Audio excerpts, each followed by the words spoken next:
Wenyewe hapa. Umekucha. Umekuja habari ndugu yangu. Habari sio muhimu, habari sio nzuri, habari sio shwari.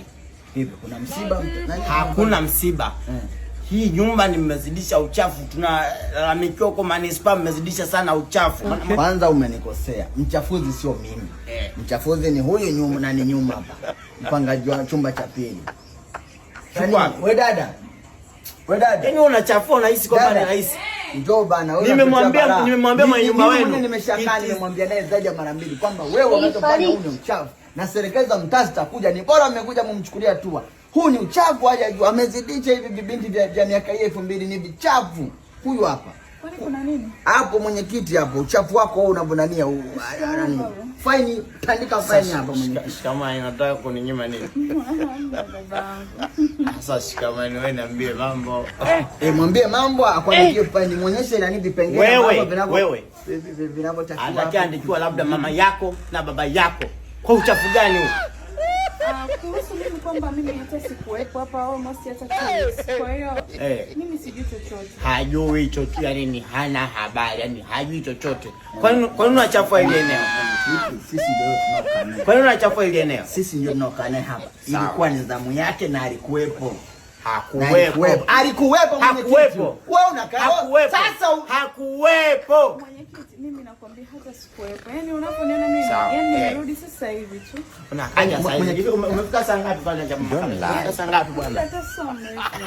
Hivi jina lako unaitwa nani? Tukamate wachafu nikiwa najua hata jina la mtu wa ushahidi. Patricia. Wewe Patricia utaishije na mtu mchafu hivi? Sikiliza. Wewe. Patricia unaishije na mtu mchafu namna hii? Mimi hata sije. Mimi yani hata sikuwepo. Jamani pole. Mwenyekiti. Kama utaendelea kuendekeza uzinzi ndani ya mtaa huu tunakumengua. Yaani uzinzi wangu ni kujua kwamba wewe ni mchafu, ndio uzinzi wangu, si ndio? Unavaa nguo nyeusi kuficha uchafu. Guys, mnajificha. Serikali yangu ya hapa mtaani nina mkono mrefu. Nisikilize. Sawa, Patricia kamepigiwa. Nisikilize mwenyekiti. Shida yako nini? Wewe tabia ya kimalaya namna. Tuna shida gani wewe? Mwenyekiti tuko pamoja, nisikilize basi. Nini? Wewe ndo mchafu. Mchafu anaonekana hata usoni. Jinsi unavyoongea. Sija kusogea ila unanuka mdomo. Yaani nimejuaje? Sawa.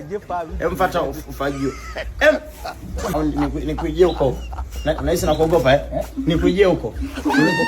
Unahisi na kuogopa Tukujie huko. Nikutie samba soti zangu. Nikujie huko. Nijuaga mimi. Mimi nilichaguliwa na wananchi bwana. Sio kupageuza hichi kijiji kuwa pango la walanguzi. Bibi. Hivyo huyu hivi kwa nini amesibia wakuonaje? Sasa unasajili Wasafi sasa. Hivyo sana usafi gani mbele yako? Sogea tuangalie usafi wa ndani.